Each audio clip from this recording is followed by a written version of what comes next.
पहलवान हुए, बड़े वीर हुए। कुछ की गाथाएं इतिहास के पन्नों में स्वर्णिम अक्षर से लिखा गया।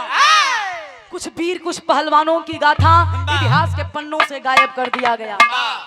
यही जौनपुर की ऐतिहासिक धरती है। एक पहलवान की गाथा आप लोगों के बीच में हमारे चचा सुनौलन। लेकिन एक पहलवान ब्रिटिश शासक, वही अंग्रेज जब अपने देश में शासन चला रहे थे, उसी समय हमारे देश का एक पहलवान अंग्रेजों से मुकाबला किया, मुंहतोड़ जवाब दिया, जिनका नाम इतिहास के पन्नों में नहीं लिखा गया। हमरे कबीर जी बड़ा प्रयास से, बड़ा मेहनत से बिरहा के लिखले हुए। और हमके भी आसाना पूरा उम्मीद बा, चैलेंज के साथ कहत बनी बिरहा ई कहानी के केहू ना गौले हुई। और हमरे वकील साहब के फरमाइश बा, परसों हमार दीवानी, जौनपुर दीवानी में हमार कार्यक्रम रहे। अब पहली बारी बिरहा के हम वहां गौले रहे। कलन ज्योति हुए बिरहवा यहीं गावा, दूसर का मंच है ये हमार बिरहा के। आई बिरहा के शुरुआत है, गुरुजी तनी से स्वर देके आई। वाह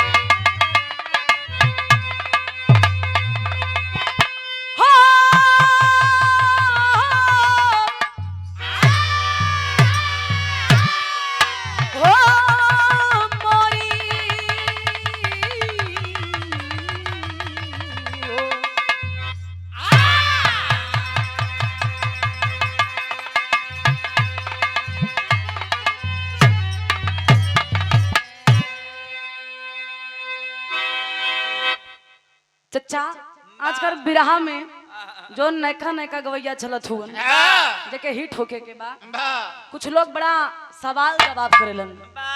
आपे को पता होई, लोग कहेलन कि ककहारा से गावत बानी, ककहारा से जवाब चाहिए। देखा ई तो हम कबो नहीं करी। हम बिरहा कलाकार के साथ में तो गाते हैं, लेकिन कोशिश करी था कलाकार के ना जीत के पब्लिक के जीती। सम्मान करना चाहिए। लेकिन हमारे कवियों जी कलाकारे हुवन, कौन बड़ा हल्ला बजोती अल्लाह तो कब बात कर देता ककहारा से बिरहा। वो अब पूरा बिरहा ककहारा से बा, वो वीर रस के आई मात्रा भी हमें मिली। आई गुरुजी 4 लाइन भूमिका तनी सा एक पत्ती बढ़ के दे दा।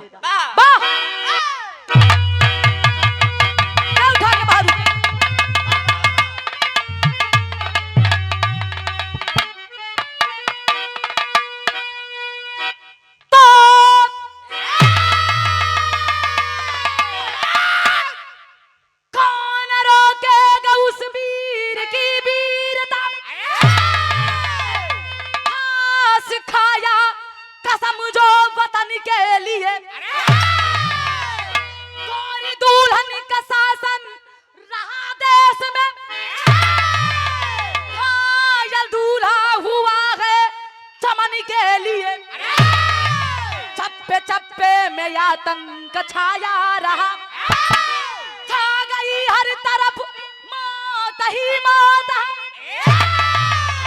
जंग में कूद लाखों बहादुर, यहाँ झूले फांसी का झूला।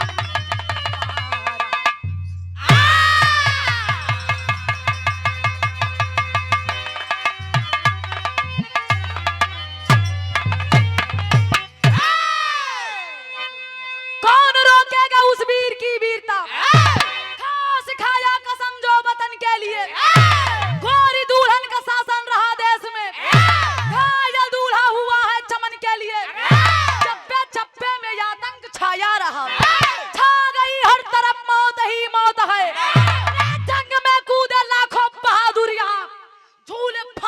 झूला ये जजबा रहा। ए भैया हिंदुस्तान के धरती पे बहुत बहादुर हुए जो अपनी मातृभूमि के लिए, जन्मभूमि के लिए, जन्मदायिनी के लिए, अपनी माँ के दूध का कर्ज अदा करने के लिए हंसते हंसते अपनी जान की कुर्बानी दे दी। ऐसे होते हैं हमारे देश के बहादुर जवान। लेकिन बिरहा के अंदर एक लाइन स्वर्गीय रामदेव उस्ताद के झलक दिखावल गई। अपने जवानी के आलम में स्वर्गीय रामदेव उस्ताद जब भी गजल के गावे तो लगे गौलन कैसे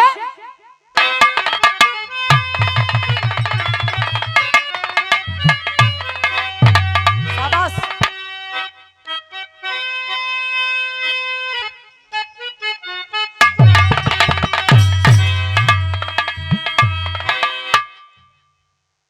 वाह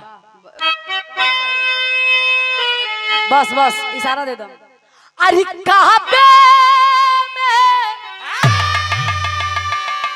अरे काबे में, अरे काबे में तेरा जलवा, काशी में नजारा,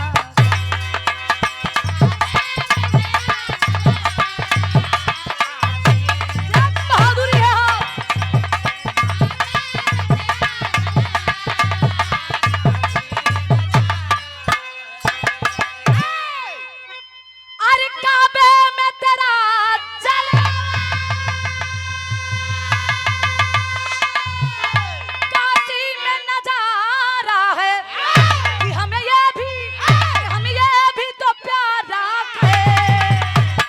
वो भी तो प्यारा है।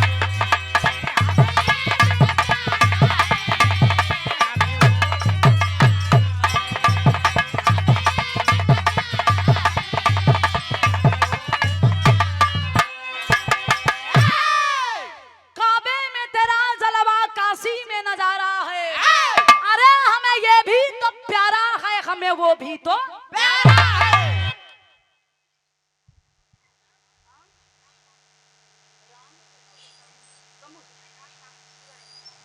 श्री राम सामुज पूरे रजवार की ऐतिहासिक धरती से वीर भाव को समझते हुए 50 रुपए का पुरस्कार, बहुत बहुत प्रणाम, आशीर्वाद की प्रतीक्षा। लेकिन भाव में वीरन खातिर गुरु जी लिखत हुआ, वीर कौन होते हैं और गीदड़ कौन होते हैं, दोनों की पहचान कराते हैं। कैसे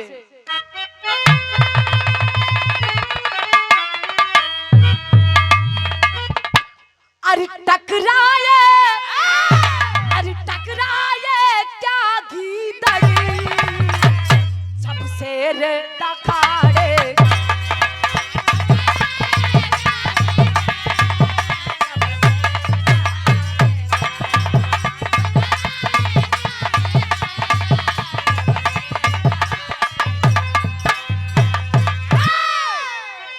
अरे टकराए क्या गीदड़ जब शेर दहाड़ेगा, अरे ठहरेगा, अरे ठहरेगा नहीं रड़ में जब जंगी लताड़ेगा।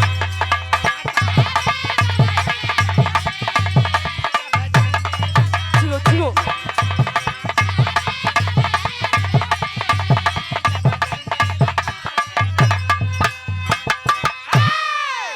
टकराए क्या गीदड़ जब शेर दहाड़ेगा, अरे ठहरेगा नहीं रड़ में जब जंगी लताड़ेगा। ए भैया कहानी के एजा से शुरुआत बा। बिरहा में जौहरी लगल, जौहरी तो होला 3, लेकिन खास कर बोलल जला 2 किस्म के।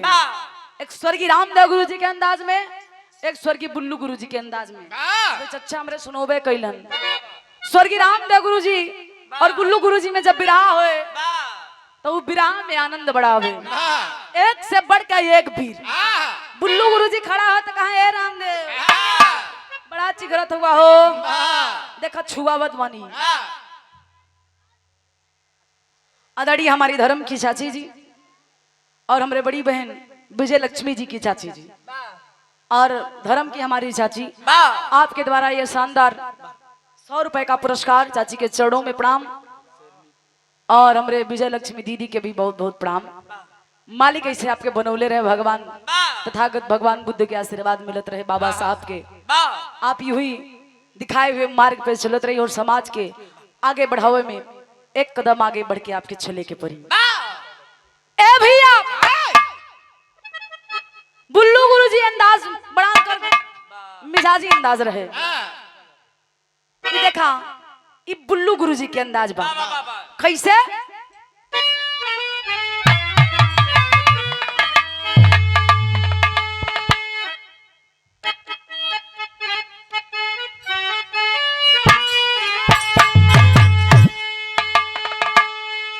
कि डगलस भारत में आया जो करता था मनमानी, ढंग से रहता ना पाजी, वो पीर बना अभिमानी।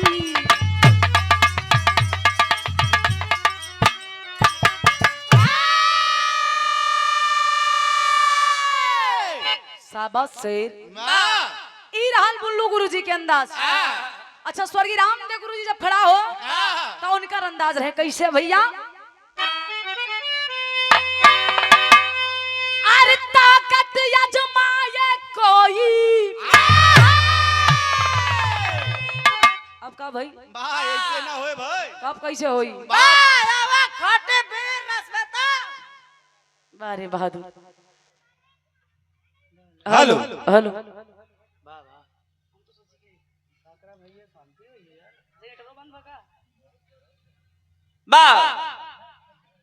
हेलो, स्वर्गीय रामदेव गुरु जी के अंदाज बा कैसे। बा अब लाकर भाई गोबर फेंक, तोरे कपारे पे फेंक दे। ये खानदानी पगड़ी है, तोरे बस के नहीं भाई संभार पैबा। कौने खानदान को भाई, अब जिन जाना तबे ठीक बा। अब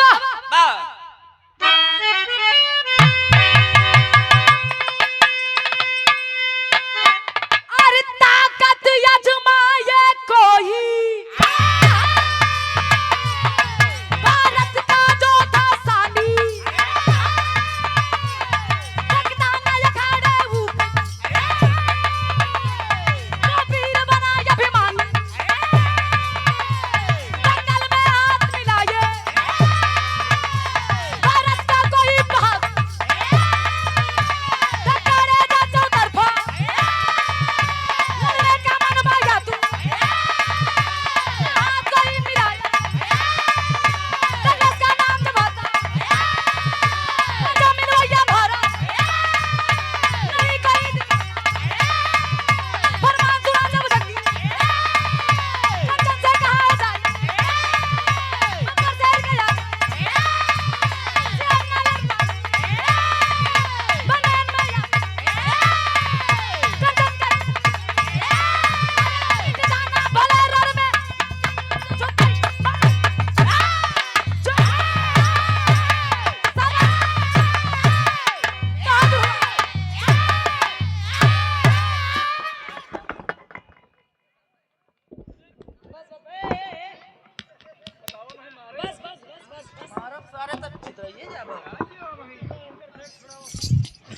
अरे वाह रे बहादुर वाह। हम तो सोची 55-60 वाला उम्र थकिया जाई। हाँ, ये तो बहुरे शेर हुवन। इहे हाँ असली खाटी भीर रस। बाबा हमदान के भूतपूर्व वीर रस हुआ। और ये देखें, इस वीर भाव को समझते हुए आदरणीय हमारे चाचा जी श्री उमाकांत यादव, आपके द्वारा ये 100 रुपए का पुरस्कार, चाचा के बहुत बहुत प्रणाम, आशीर्वाद के प्रतीक्षा। कहानी तनी लोग समझी, कहानी कहां से हो। यही पंजाब की धरती पे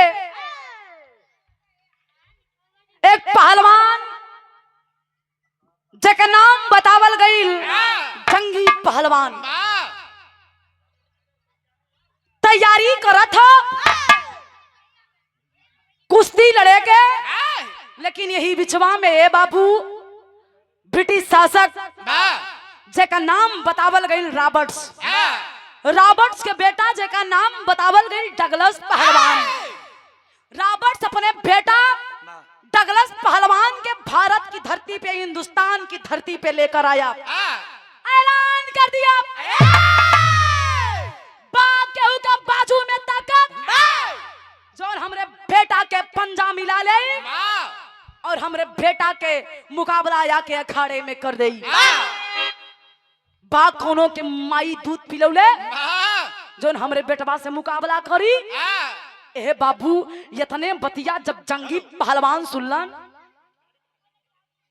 और आदरणीय हमारे गार्जियन, देश के रक्षक, हम सबको सुरक्षा देने वाले हमरे गार्जियन के द्वारा ये 201 रुपए का आशीर्वाद, इस वीर भाव को समझते हुए बहुत बहुत प्रणाम, आशीर्वाद की प्रतीक्षा। ए भैया, आज खबर जब जंगी पहलवान के पत्नी को पता चलता है, एक अंग्रेज अपने आप को बहुत बड़ा पहलवान समझने वाला डगलस पहलवान ऐलान कर रहा है, चुनौती दे रहा है क्या कि कोई हमसे हाथ मिला ले और मेरे बेटे को जो हरा देगा उसे तमाम रुपए दे के, डॉलर दे के सम्मान किया जाएगा। ए बाबू, जंगी पहलवान की पत्नी जेका नाम कंचन बतावल गई, कंचन जाके अपने पिया से कहती है कि सैया आप तो बहुत बड़का पहलवान बनेला, अरे हमारे ही देश में एक अंग्रेजी आके ललकारता, काहे ना जाके ओकर पंजा से पंजा मिला के ओके धूल चटा दा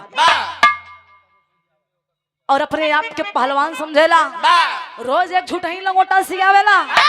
कैसन पहलवान हुआ हो, तोरे शरीर में आग नहीं लगता।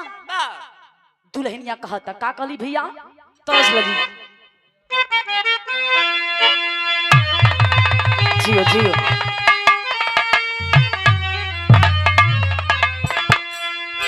अरे बाबा,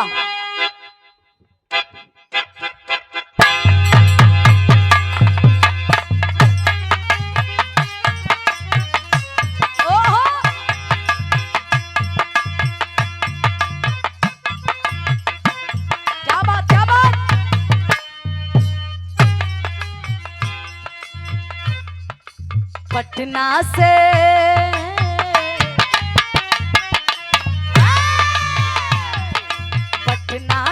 बैदा बुलाएगा, नजर आ गई गुइया, पटना से बैदा बुलाएगा।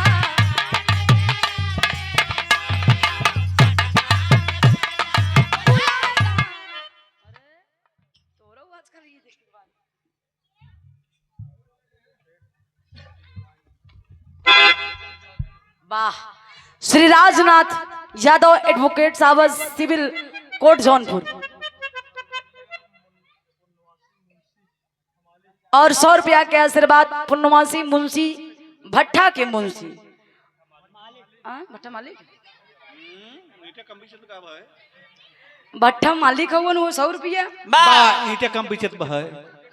कंफ्यूजन में आई गए हमका लागत वह कम मिलत है, इटवा कम निकलत बा। बहुत बहुत धन्यवाद बाबूजी के। एक आध इटम का हो पागल, एक ताली की बात करा। उपस्थित जनता जनार्दन के प्रणाम, आशीर्वाद के प्रतीक्षा। ए भैया, ई तो कर्ज है, लेकिन भाव पे गौर करा। कंचन दुल्हनी अपने सैया के समझा के कहली का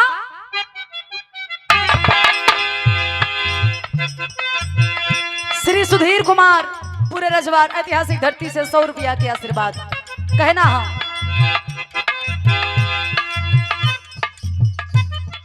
यदुकुल के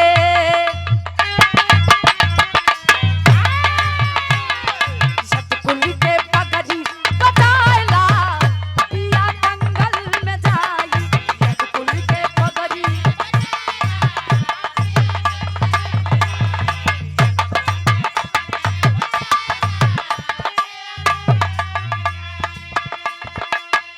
श्री राम मजोर वकील साहब, पछाड़ी के ऐतिहासिक धरती से शानदार 100 रुपया के आशीर्वाद बहुत बहुत प्रणाम। कहलन का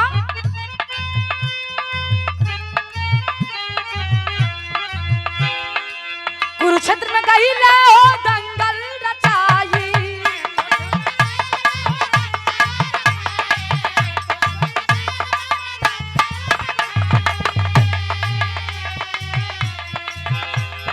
वसुधा सम्मान रखिया वहाँ तू जाई।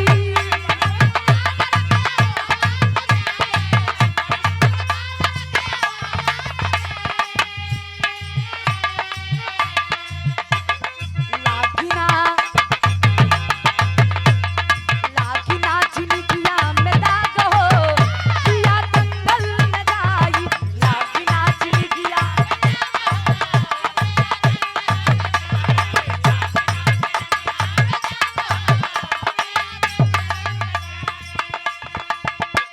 कंचन दुल्हनिया कलश के कुरुक्षेत्र में दंगल रखल गई हा।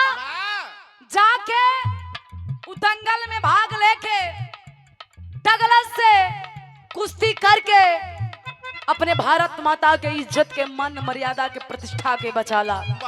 ए सैया निवेदन बा, अगर ना कर पाई बा तो हमारे को बात सुना, हमरे हाथ के ही चूड़ी निकाल के अपने हाथ में पहन ला और आज के बाद लंगोटा कस के पहलवानी मत करी हा। ए बाबू दुल्हन के बाद जंगी पहलवान के करेजवा में लग गई। खलन रे हमार मेरा रू हमरे पे शंका करता, अब बर्दाश्त जंगी पहलवान का सरे पगली तोर मरद हई तबो तोरे तो के शंका दुल्हनिया कलश यही तो शंका बा। सारी मर्दानगी जाके खड़े में दिखावा। अब तू घरे में इतना बखान लूटेला, फलाने की जिता दे हरा देली, ठिकाने के हरा देली, अरे जाके डगलस के हरावा तब जानब कि असली मर्द हुआ, असली पहलवान हुआ। ना तो आज के बाद हमरे सामने पहलवान शब्द मत निकली हा। बात करेजा में लगल बा, बहादुर चलल हो कहवा कुरुक्षेत्र की तरफ। कैसे विरह में स्वर्गीय रामदेव उस्ताद के तर्ज लग गई।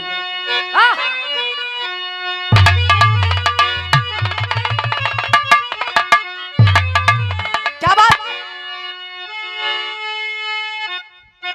शाबाश। ओहो कि पिया परदेसिया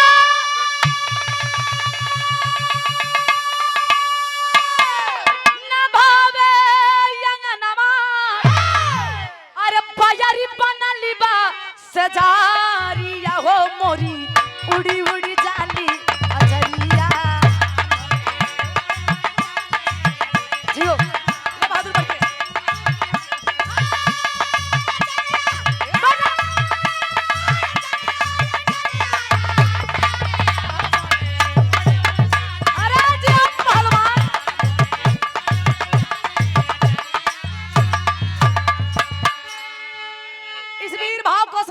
हमारे बड़े भैया रवि यादव प्रधान जी आपके द्वारा ये 100 रुपए का आशीर्वाद बहुत बहुत प्रणाम आशीर्वाद की प्रतीक्षा घटिया मत। वाह सही हो एकदम।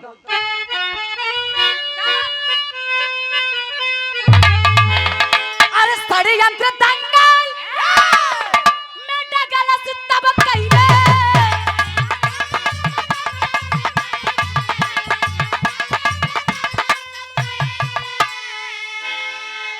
षड्यंत्र दंगल में डगलस तब कइले, अरे भेदवा ना जाने जबान हो चले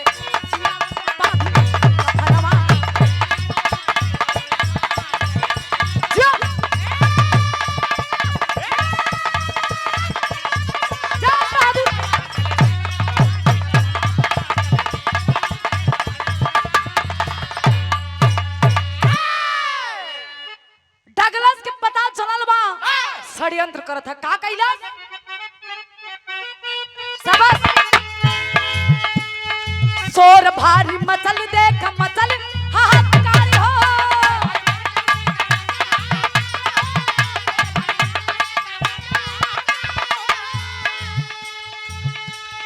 हथवा मिला या तब संगी सारा हो,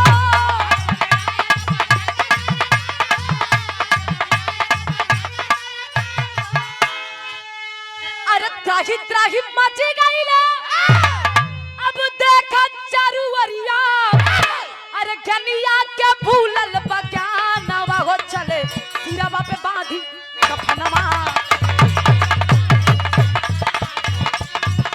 आयो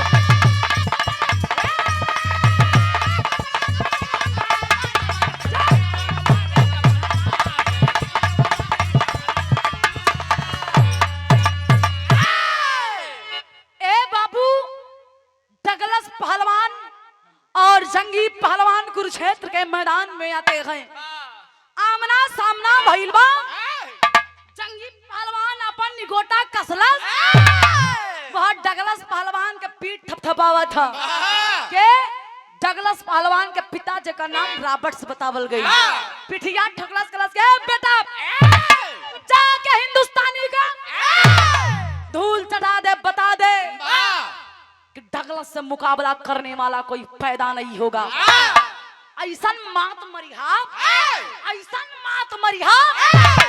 एक साथ पीढ़ी सोच के ओकर रूह कांप जाए बाबी कह के थपथपी दे के डगलस पहलवान के खाड़ा में उतार देलस यार जंगी पहलवान एक चुटकी मुठिया उठा के मटिया अपने कपरवा पे धा के पुतलस शरीरिया पे लगौलस करस के कसम है इस मिट्टी की इस कमीने को अगर नहीं हराया तो अपनी गर्दन यही बीच अखाड़े में काट दूंगा कसम खा लिया बहादुर अखाड़े में कूद जाता है डगलस पहलवान जंगी पहलवान पंजाबी लौलाद कुश्ती चालू भइल बा दांव पे दांव लगा था यार पटका पे पटकी भइल बा जंगी पहलवान उठौलस उठा के थमलस नचावे लगल वही अखड़वा में कहलस के का हो पटकी थमले हा जय जयकार होकर बता गुरुजी भाव बदलला कैसे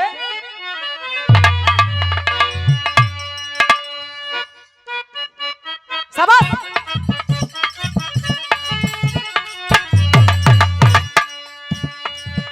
अपना केहू बचावैया यावा यावा दुर्गा मैया अपना केहू बचावैया यावा यावा इधर मारा काला जंग ईश्वर मान ऊपर खींचा भूसा बार देखा खींचा मार एकर कांटता यार जैठन मार ओके केहू ना बचवैया औरा घुटा ना पे लाई ओके केहू ना बचवैया औरा घुटा ना पे लाई अंग ऊपर पे मार के सरी जो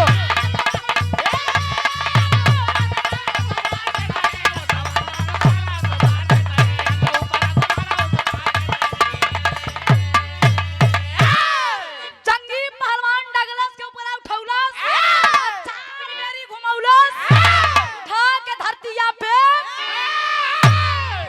पटकलस और घूंटा लगा के अपनी ठौनवा लगा के उठा के चढ़ बैठेलस सिनेमा पे चढ़ के दू बेरी हु मचलस कोना से खून फेंक देलन मम्मा जब दू बेरी हु मचला तब भल धीना फोन फेंक देले कलस का हो सार अइबा हमरा से कुश्ती लड़े तेरी मैया का आओ साले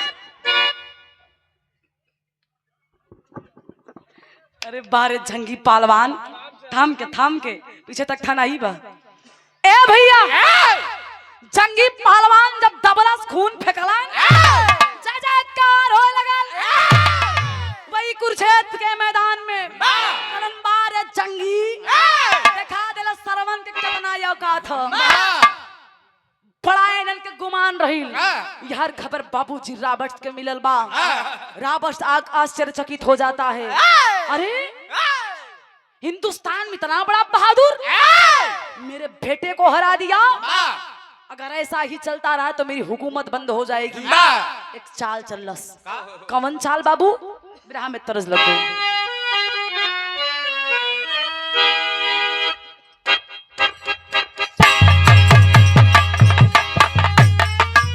शाबाश शाबाश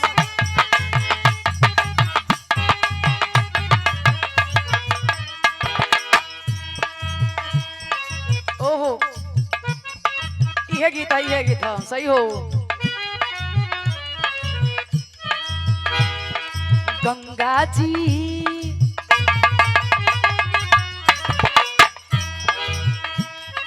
गंगा जी के तनो नहाइबा,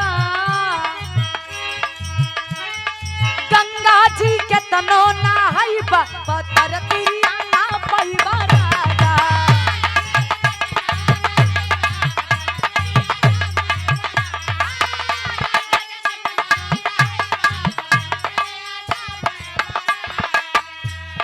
पहले दादा लोग गावे का घोई पूरी तरकारी,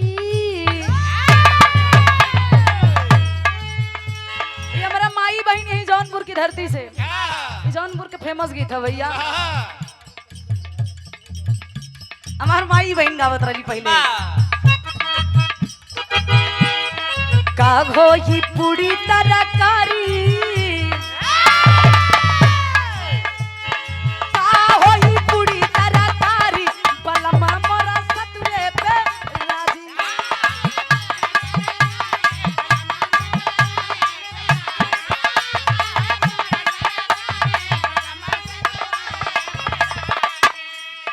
गेहुआ के बाल लईगा सुगना, गेहुआ के बाल लईगा सुगना, बलमा मोरा पूरी के तरह से। धर्म के गार्जियन श्री भोला बिंद कहां से? मेढ़ा से। मेढ़ा के ऐतिहासिक धरती से आप हमारे गार्जियन हैं। आपके द्वारा इस भाव को समझते हुए 200 रुपए का आशीर्वाद, बहुत बहुत प्रणाम, आशीर्वाद की प्रतीक्षा। तमाम गीत गौलन जतने गाई बताए कम, लेकिन भाव पे गौर करा। आज जब जंगी पहलवान कुरुक्षेत्र के मैदान में विजय प्राप्त किया, रॉबर्ट्स की बतिया मंजूर नहीं खे भई, चल दिया जंगी पहलवान के घर। अपने सेना को लेकर जब जंगी पहलवान के घर पे जाता है तो जंगी पहलवान की इकलौती पत्नी, घर में कोई नहीं है बाबूजी, अकेले ही कंचन घर में है। दरवाजा खटखटौलन, दरवाजा खुल गया। कंचन जाके पूछती है कि कौन है आप, क्या चाहिए? मेरे पति अभी घर पे नहीं है, बाद में आ जाएंगे तो आ जाइएगा। तब तक ए बाबू रॉबर्ट्स के दुगो सेना जाके कंचन के कलैया धा लेलन और एक चिट्ठी में लिख के पूरी बतिया के टेबल पर रख के लेके चल गईलन। जंगी पहलवान आया है, आइल बात कर ले का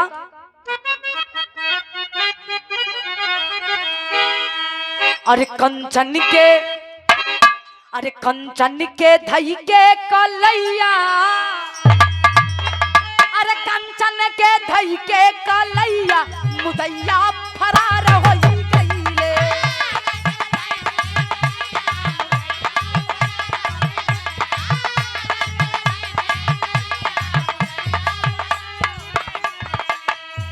कंचन को लेके चले जाते हैं, चिट्ठी में लिख देते हैं क्या?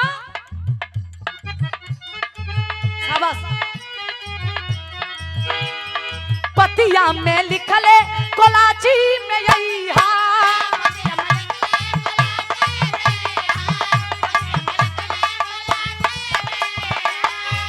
लिखला, कुश्ती में हार के गुजरिया ले गई।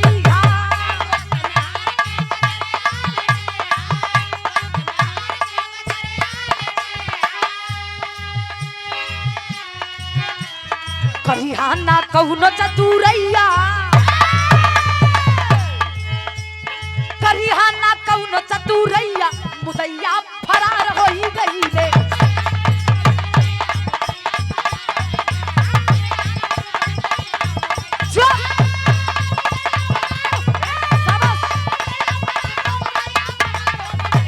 बहादुर हुआ।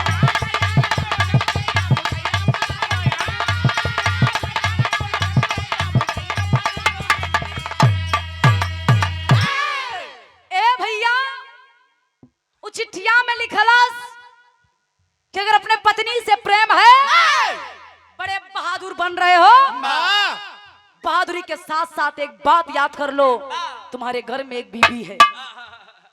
अगर उस औरत की, अपनी पत्नी की इज्जत आबरू को बचाना चाहते हो तो मेरी एक बात गौर से सुन लिया। वाह। वो चिट्ठिया में लिखलस की इस चिट्ठी को पढ़ना और ध्यान देना।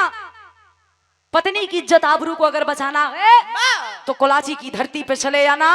एक प्रतियोगिता रखी गई है, उस प्रतियोगिता में बहादुर बनने की कोशिश मत करना। हार कर और कुश्ती प्रतियोगिता को हार कर अपनी पत्नी को लेकर चले जाना। ए भैया, एक बहादुर वीर अगर असली मर्द होई तो बात के कबो न स्वीकारी। आज जब घर पे जाता है जंगी पहलवान, दरवाजा खुला है, उस चिट्ठी पे नजर पड़ती है, चिट्ठी को उठाकर पढ़ता है तो समझ गया ओहो इन दोगलों ने चाल चल दिया, सामने से नहीं जीत पाए तो पीछे से वार कर रहे हैं। निशाना मेरी पत्नी को बनाकर ये कमीना दोगला डगलस जीतना चाहता है। आज इसे भी पता चल जाएगा कि एक असली हिंदुस्तानी होता कौन है। ए बाबू, आज जंगी पहलवान तैयारी कर देलस चले के कहा कोलाची। कैसे भैया? बिरहा में टेरी लग गई।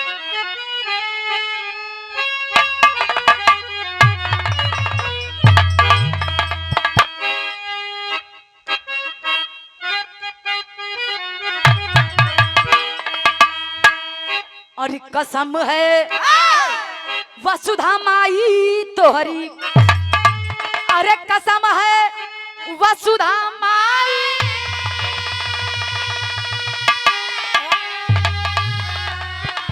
हो कसम है वसुधा माई तोहरी, गौरव जाई न दे भाई भले शीश कट जाई, यार हो जाई, यार हो जाई।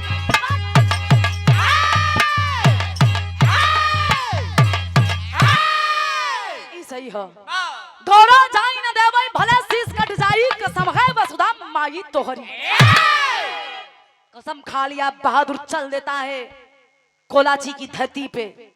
अब पहुंचता है तो चारों तरफ हाहाकार मची है।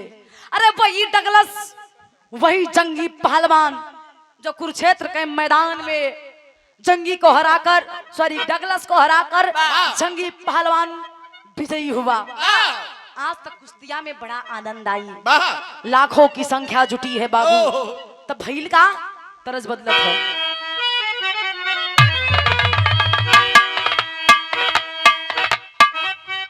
सही हो।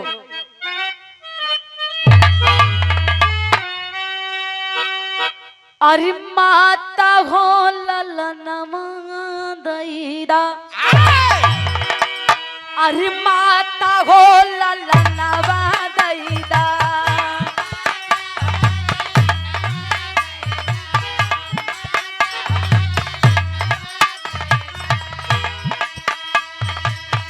बघिनी हो बिरनवा दैदा,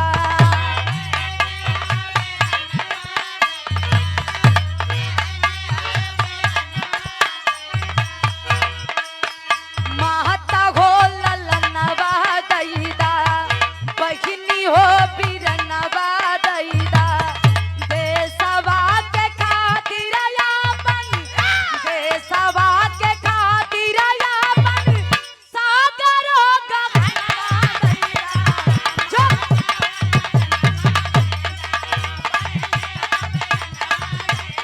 जो ये सही है, पढ़ गया।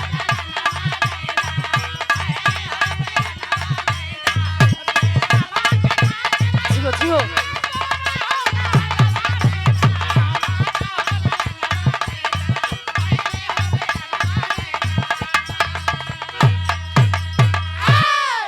लेकिन जंगी सरदार पहलवान चला है कोलाची की धरती पर, करता क्या है?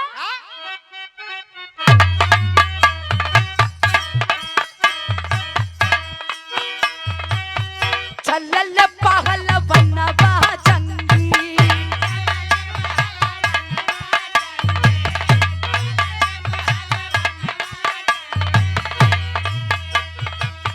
बांध के कफनवा जंगी,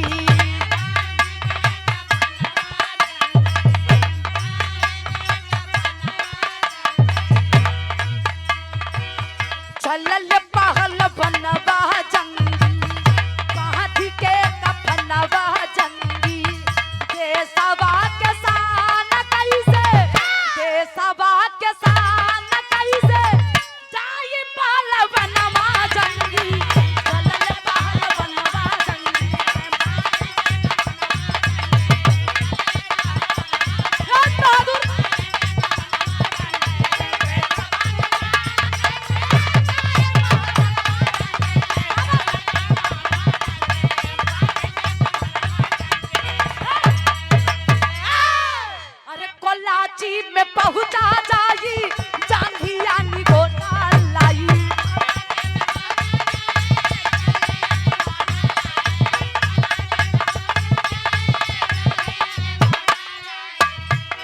कबल ये के यबा जवाही भीड़िया से गिरी आई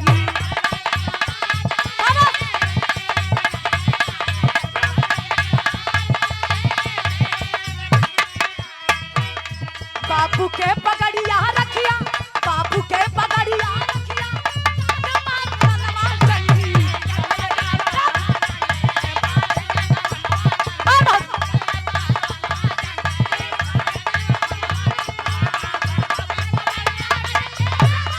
जय हुआ साबर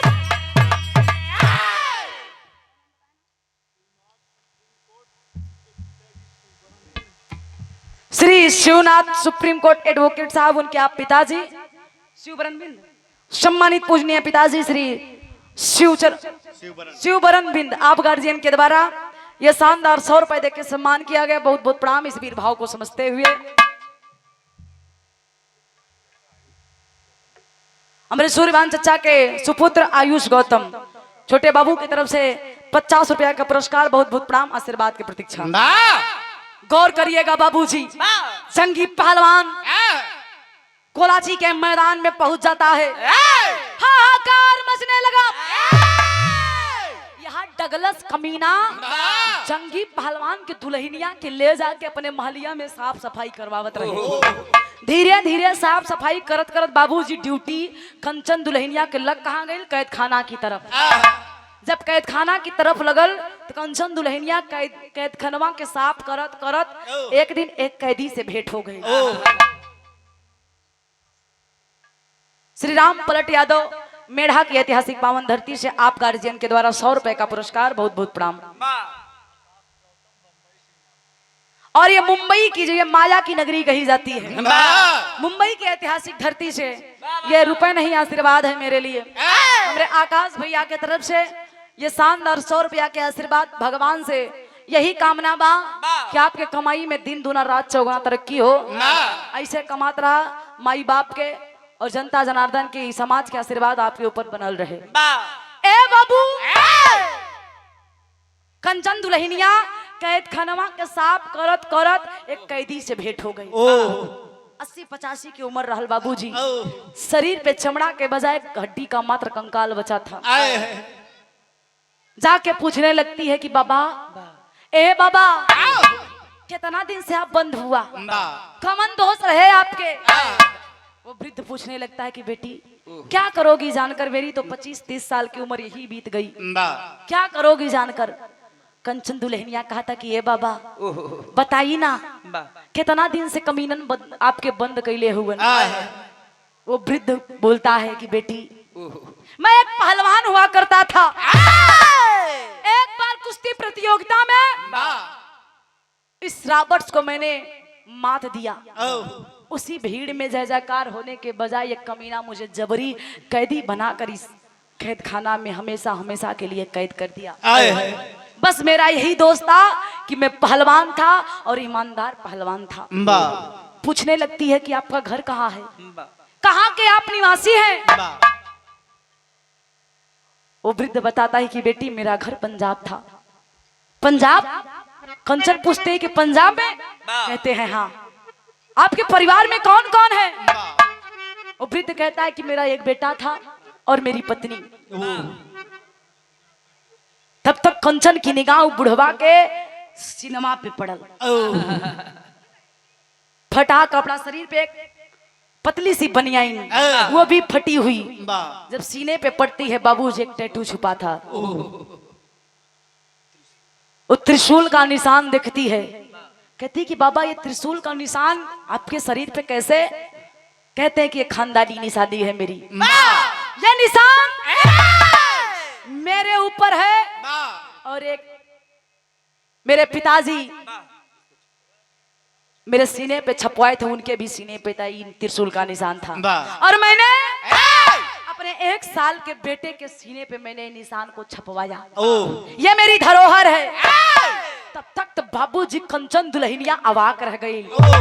अरे बाबू, आपके बेटवा के सीना पे त्रिशूल के निशान बाना? कला हाँ। खले अरे बाबू, अरे वही बेटा के अभागी पत्नी हम बानी, जेके कैदी बना के कमीनन हमके ला के झाड़ू पोछा करवावत हुआ। आपके बेटवा के नाम जानते हुआ कहा? कलन का कलन जंगी। तब तक तो बुढ़ऊ के आंख से आंसू गिरे लगल। बाबू, कलन की बेटी तू हमार बहू हो? ई कमीनन तो के काहे कैदी बनौलन? ए बाबू, कंचन दुल्हनिया कलश की पिताजी खा बताई अभागन मानी।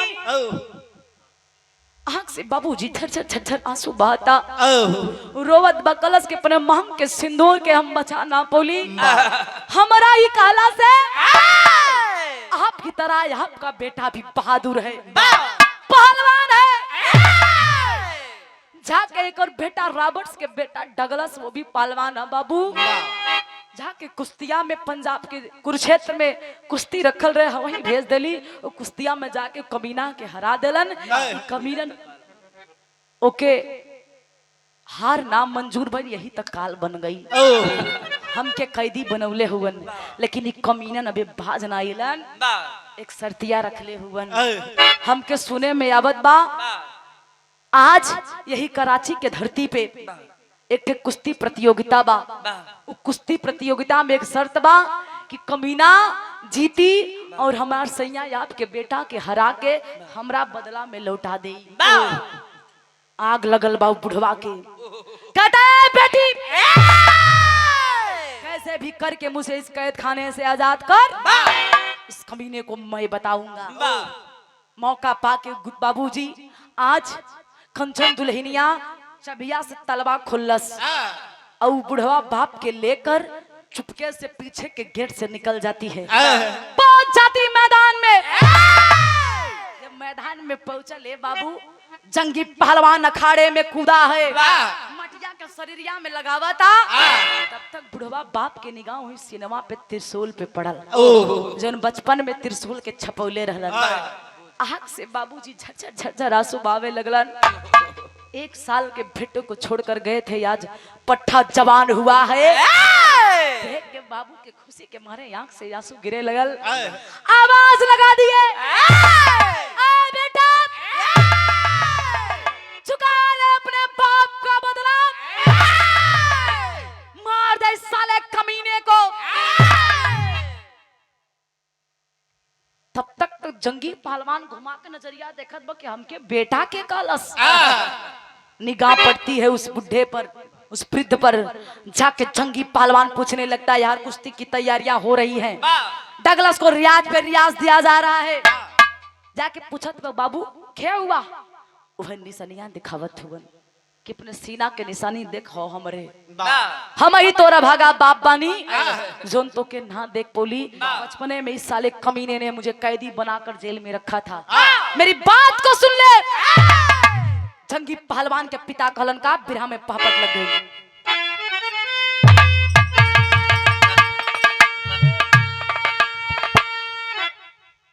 कहलन आंख से आंसू बहत है, लेकिन शरीर में हड्डी मात्र बसल बा। लेकिन ललकार के बहादुर कहता है क्या?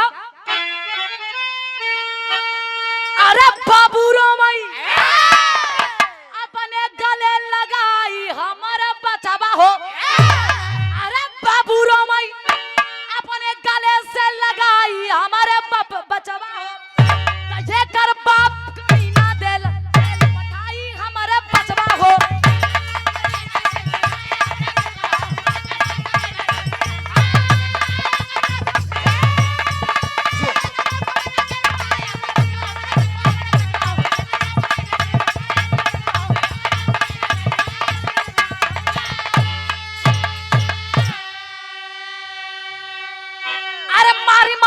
जेल के अंदर कैलाश बड़ी दुर्गतिया।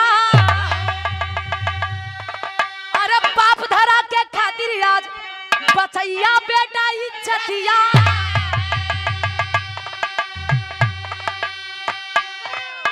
अरे गर्दन दे बाप झुकाई हमारे बचावा हो, तब वतन के खातिर भले प्राण चली जाई हमारे बचावा। बुढ़वा बाप कहलन की बेटा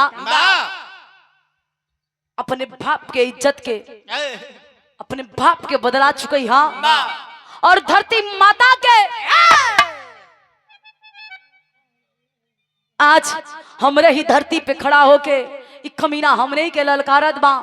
जानत हुआ बेटा 1 साल के रहला उ मेला में जब कुश्ती भइल, वे कुश्तिया में जब एकरे बाप से हम जीतली तो हमके कमीना ले जा के जेल में बंद कर देला। 1 साल के रहला तो के छोड़ के हम चल गईली, नहीं पता बा कि तोहार लालन पालन कैसे भइल। ए बेटा अपने बाप के बदला चुकाला, कमीना के सर काट के हमरे चरण में धर दा। ए बाबू जंगी पहलवान अपने पिता के करेजा से लगा के कलश के पिताजी बस आपके चरण के धूली हमरा के चाहिए, आपके आशीर्वाद के जरूरत बा। कसम बा आपके और कसम बा माई के चमन माई हमरा के जन्म देले बा। आज कमीना के गर्दन काट के अपने आपके सर में रख दी। वादा बा हमार चल देता है जंगी पहलवान अखाड़े में बाबूजी। कुश्ती होखा था तब तक क्रोध में आके जंगी पहलवान एक ठे कदम उठा लेलन का बिरहा में आल्हा लग गई।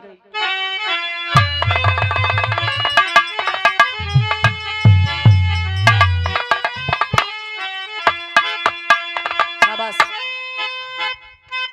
ओहो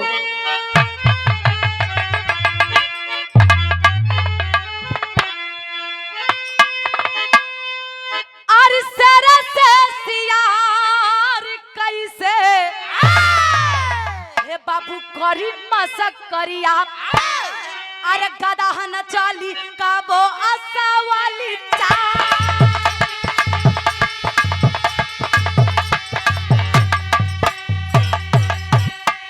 अरे ढाका लस के छातिया पे चाली चढ़ी गई ले,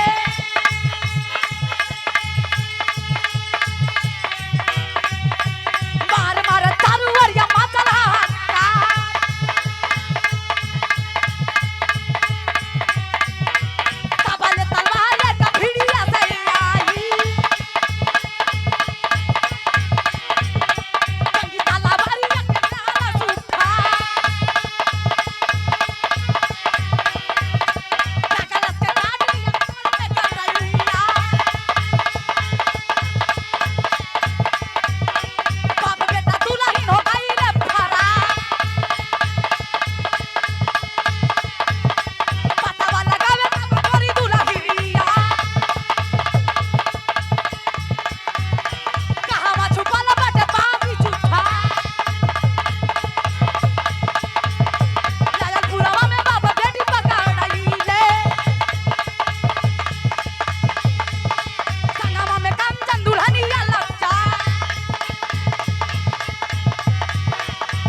बहुत बहुत स्वागत अभिनंदन भाई आपके कॉमेडियन के सुपरस्टार हमरे राम औजार भैया के आगमन भइल बा।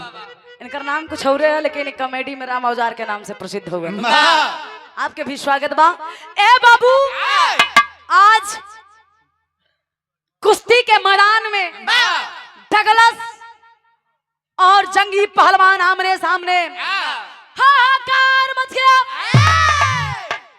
एक तरफ जंगी एक तरफ डगलस।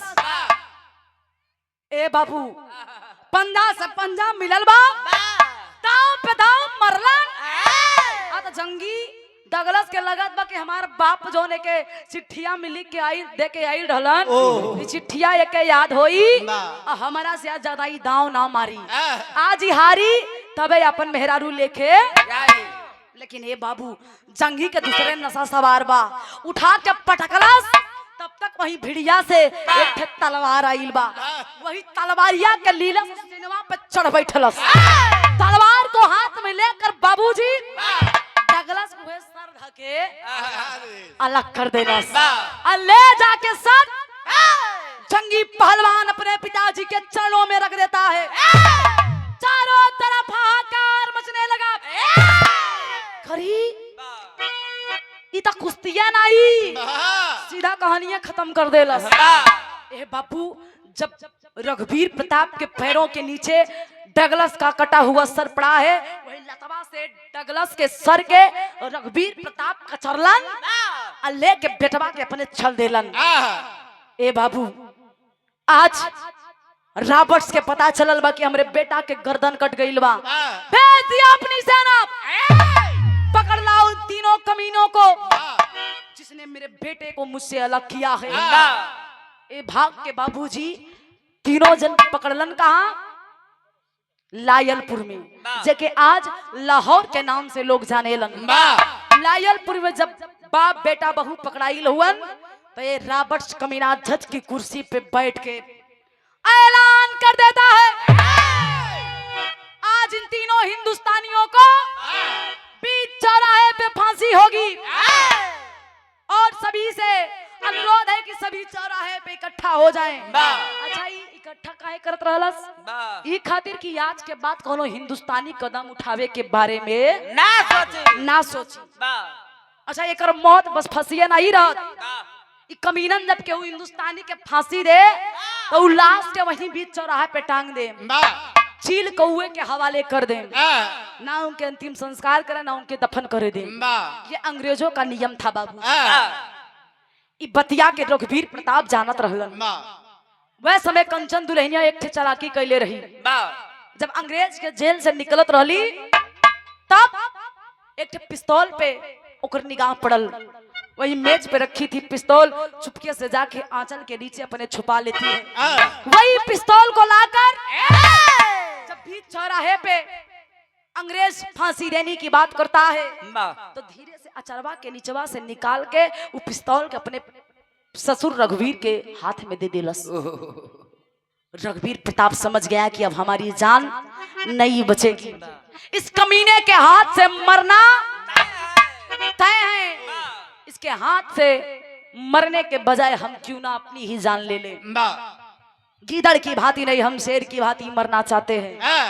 बारे वीर रघुवीर प्रताप जैसा पहलवान, जंगी पहलवान जैसा वीर इस धरती पर तो बहुत होंगे, लेकिन जंगी और रघुवीर प्रताप कोई नहीं हो सकता। रघुवीर प्रताप पिस्तौल लेके कैलन का, उस पिस्तौल में मात्र 4 गोली रहल।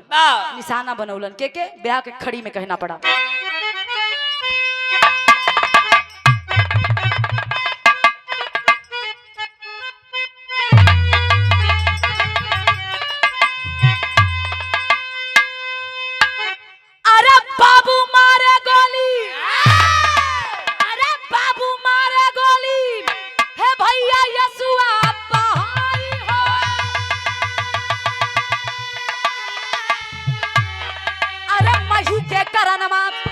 मही के करनवा दिहल लाल के मुवाई हो, मही के करनवा दिहल।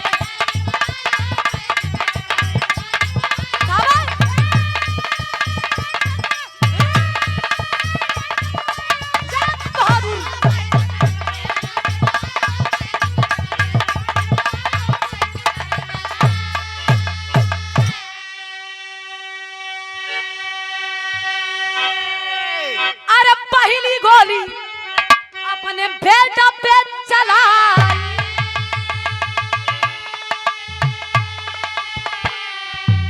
अरे दूसरी गोली कंचनोरिया घुमाई,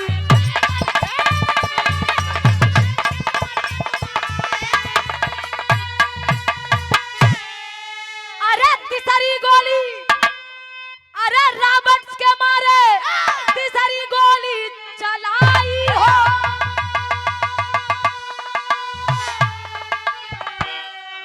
मही के करनमा, अरे यही मही के करनमा दिहल लाल के मुवाई हो, मही के करनमा।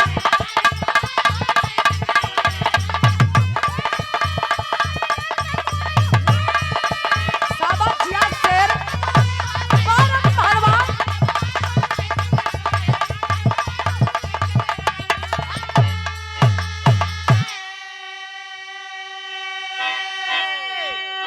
4 गोली बाबूजी पहली गोली अपने बेटा के सीना पे उतार देलन।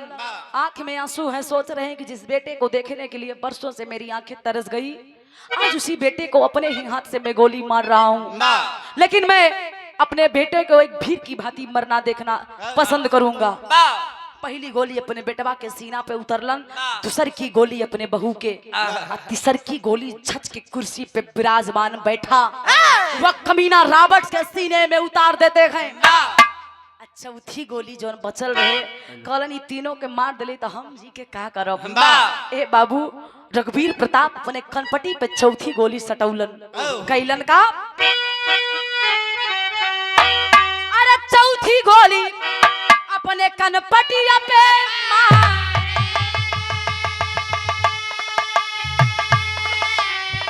हर झूठे सब लोग ये कटका हो निहारी।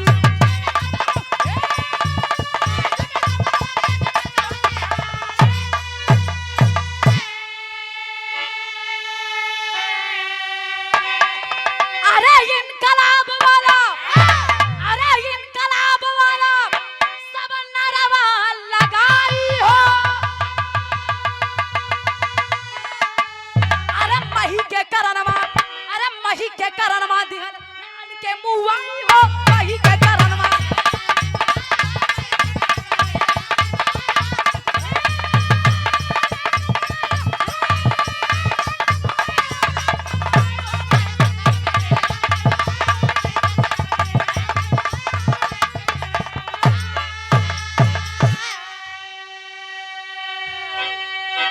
चौथी गोली बाबूजी अपने कनपटी से पे सटाकर अपने आप को इस दुनिया से विदा कर देते हैं।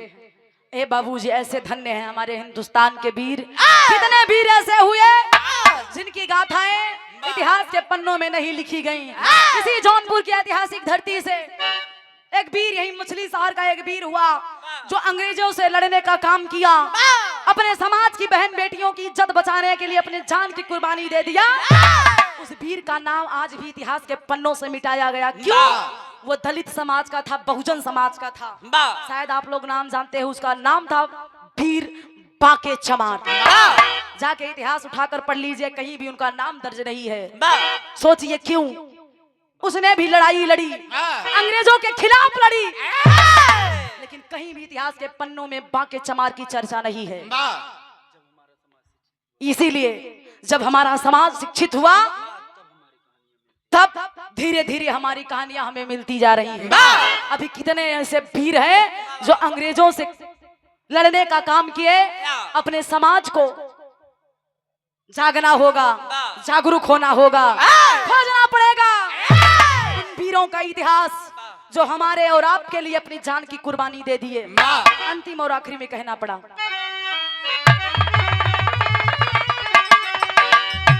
गुरु प्यारी गुरु गणेश धन्य वतन के वीर।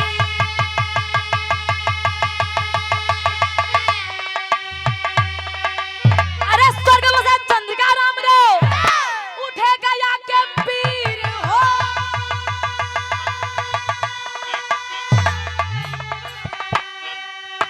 अरे कसम है वसुधा माई तोहरी ज्योति गया कभी संगवा पीठी कविताई। कसम है वसुधा माई तोहरी।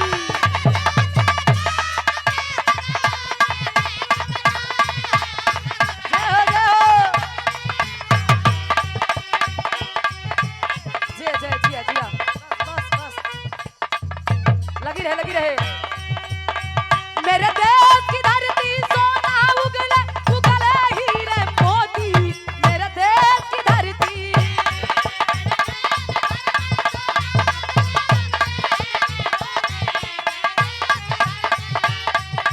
हमरे विजय लक्ष्मी जैसन दीदी आज समाज में बढ़ चढ़ के हिस्सा ले रही। लड़कियां लड़कों से कम नहीं है। रामोदर भैया लड़कियां लड़कों से कम नहीं है, इसीलिए कहना पड़ा। मेरे देश की लड़की, मेरे देश की लड़की पहन के वर्दी हुई फौज में भर्ती। मेरे देश की लड़की